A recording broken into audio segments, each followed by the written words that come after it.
je fus délaissé. Je fus négligé. Je fus abandonné par celui que je pensais être mon ami, mon frère, comme une sœur dans mon cœur. Mais j'en suis ressorti plus grand, plus fort que je ne l'ai jamais été.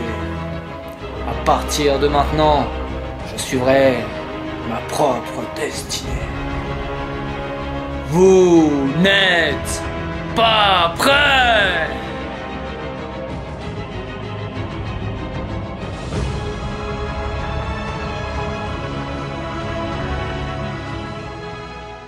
Donc voilà, je t'ai choisi pour être mon nouvel assistant et c'est un choix tout à fait logique. T'as toujours été là pour moi, j'ai toujours eu confiance en toi et c'est pour cela que je te choisis. Donc je te remercie d'être là. Merci qui?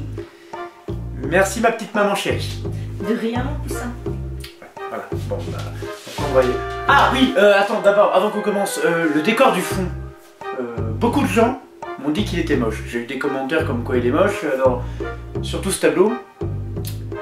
Il est à toi, non? C'est censé représenter quoi? Bah, c'est un mignon petit cheval. Ah oui! Oh! Oh bah merde, faut le deviner. Oui, bon, ok, d'accord, bon. C'est vrai que ça n'a rien à faire dans mon émission, donc on va le Ah non! Attends, le cheval a tout à voir à ton émission. Ne parles-tu pas de héros, de fantastique, des chevaliers? Je te ferai dire que le cheval est le premier compagnon du héros. Le chevalier solitaire n'avait comme compagnie que son fidèle destrier, qui était là pour tous les moments importants dans sa quête. Bien avant que d'être avec une quelconque princesse, le chevalier crée un lien fort avec son cheval.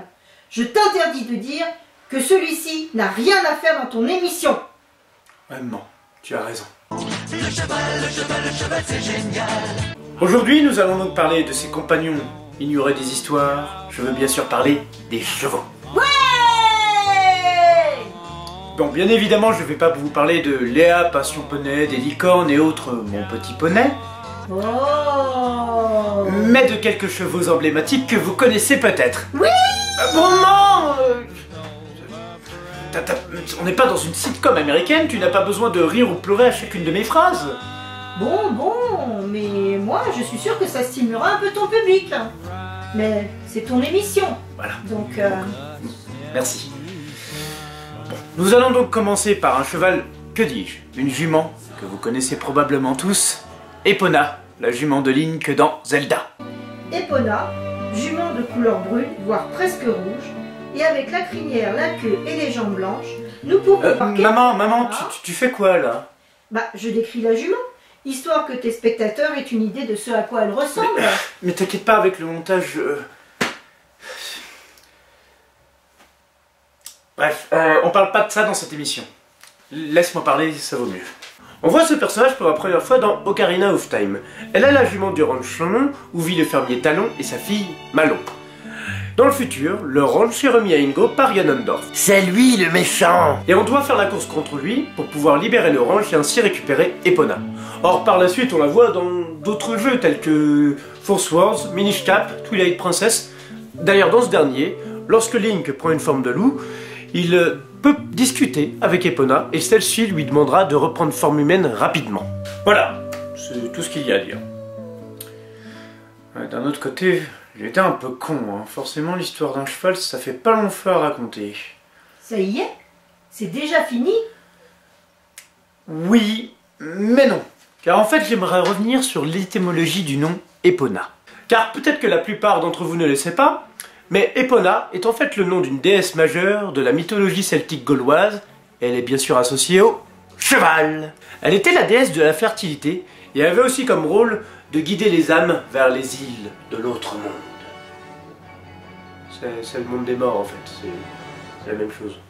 C'est quand même assez drôle de voir que Link chevauche la déesse de la fertilité alors qu'avec Zelda, il n'a même pas le droit au petit bisou qu'a Mario à la fin de chaque monde.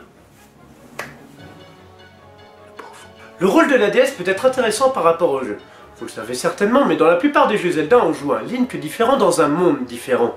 Et Epona est peut-être celle qui fait le lien entre les âmes des Link et donc entre ces mondes. Car en effet, on la voit aussi dans ces autres mondes. Et d'ailleurs, elle peut même être une incarnation différente de la déesse. Par exemple,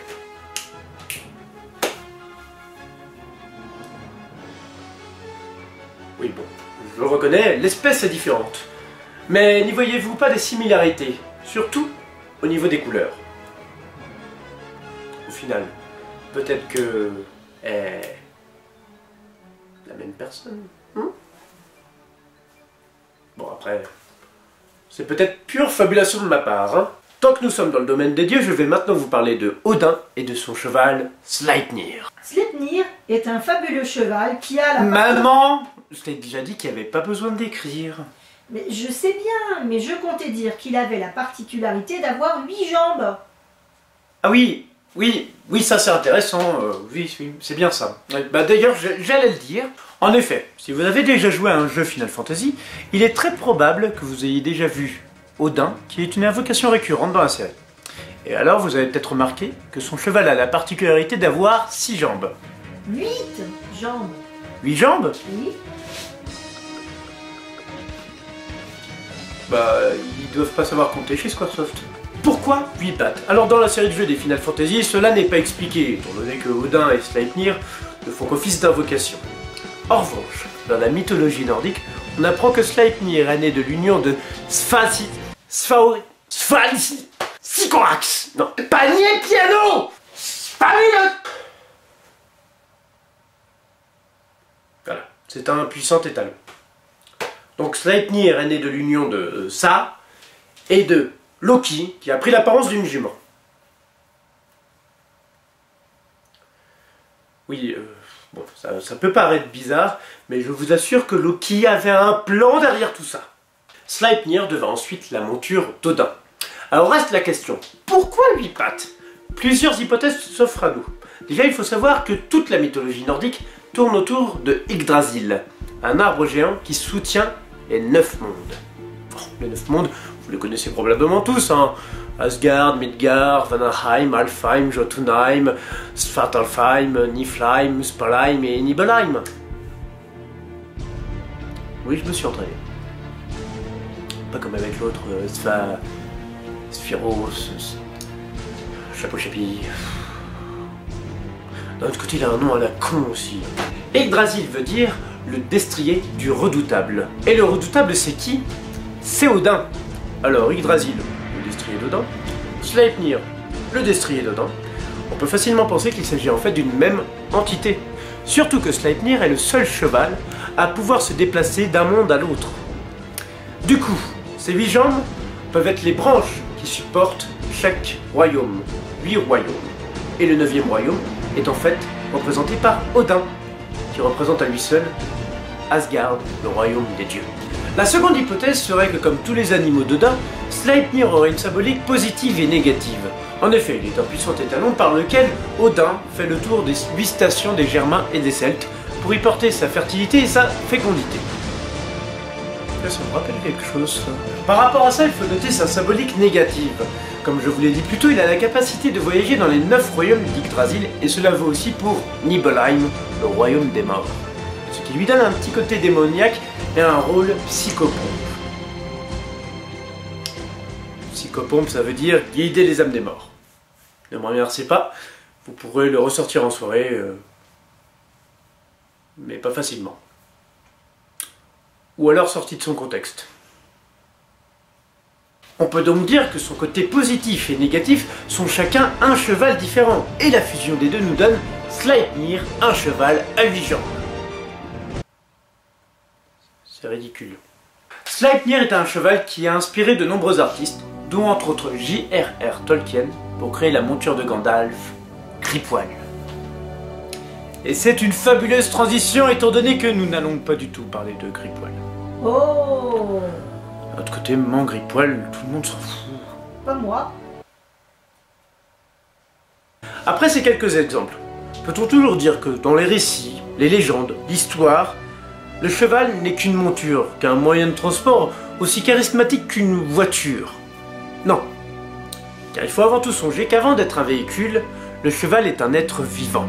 Il a donc sa propre histoire, son propre caractère, sa propre légende. Cet animal vit avec nous depuis de nombreuses années. On dit que le chien est le meilleur ami de l'homme, mais non, c'est le cheval. Sachez que si ça se trouve, il y a de très grandes chances que nous ne serions pas arrivés à un tel niveau technologique sans le cheval. Il nous a aidés pendant de nombreuses années, entre autres comme moyen de transport, comme je l'ai déjà dit, mais aussi comme outil à la ferme. Il nous a aidés à nous développer. C'est pourquoi il est un symbole. C'est pourquoi on le retrouve dans de nombreux mythes. Il est le plus fidèle compagnon de l'homme depuis des milliers d'années. Il ne peut donc être anecdotique. Maman, j'ai fait une connerie. Oui, une amitié comme celle que j'ai avec Quentin, juste parce qu'il est mauvais, c'est injuste. C'est vrai. Il faut que je le retrouve, il est mon collègue, mon copain, mon ami. C'est vrai. Il est le bel étalon fougueux qu'il faut que je chevauche. C'est vrai. Quoi? Maman, je vais retrouver Quentin. Et le sauver. Et enlève-moi ce putain de tableau. On parle pas comme ça à sa mère! Désolé ma petite maman chérie d'amour que j'aime et que j'adore de tout mon être et de tout mon cœur.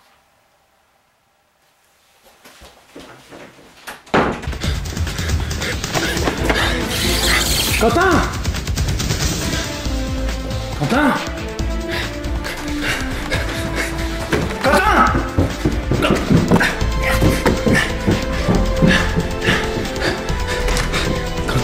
Quentin? Qu'est-ce que c'est? Quentin? Quentin?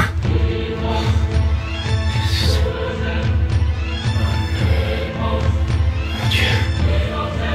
Qu'est-ce que... Qu'est-ce que je fais? Mais qu'est-ce que